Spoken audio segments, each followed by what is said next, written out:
Part 2. The Web of Malevolence. Laura's breath hitched as the darkness enveloped her, rendering her senses useless. Panic surged through her veins as she desperately fumbled for her phone, hoping to find some source of light and connection to the outside world. But as she pressed the power button, the screen remained lifeless, offering no solace. The oppressive silence was broken by a low, ominous whisper that seemed to come from all directions. "Welcome to the depths of cybersphere, Laura," the voice hissed, its chilling tone slicing through the air.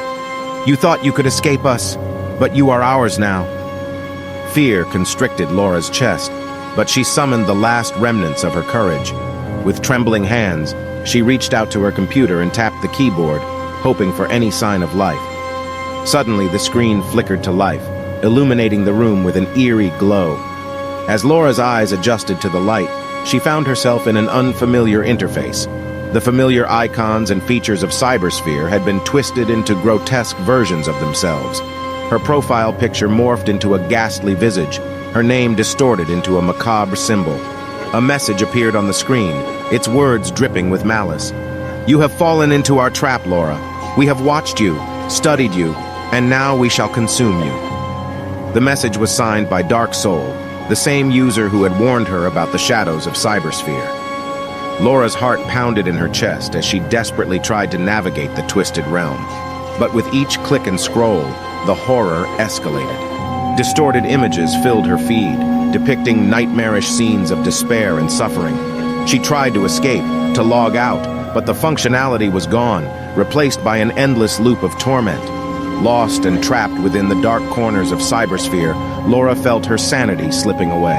The haunting laughter of unseen entities echoed through the virtual abyss, taunting her with their sadistic glee.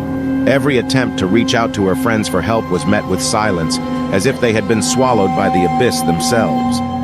In her desperation, Laura stumbled upon a thread within the group The Haunted that discussed a possible way to break free from the clutches of cybersphere.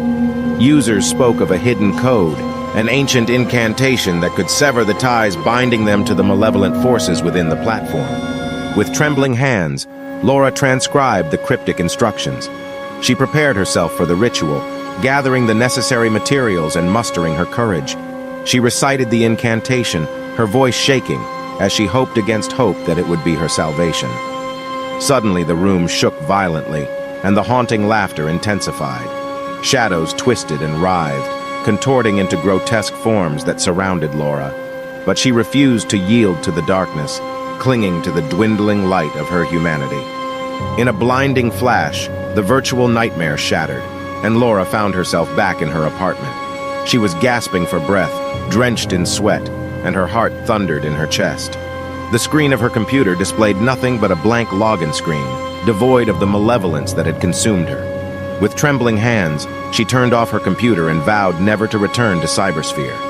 The experience had left its mark, a scar on her psyche that would forever remind her of the dangers lurking in the depths of the digital realm.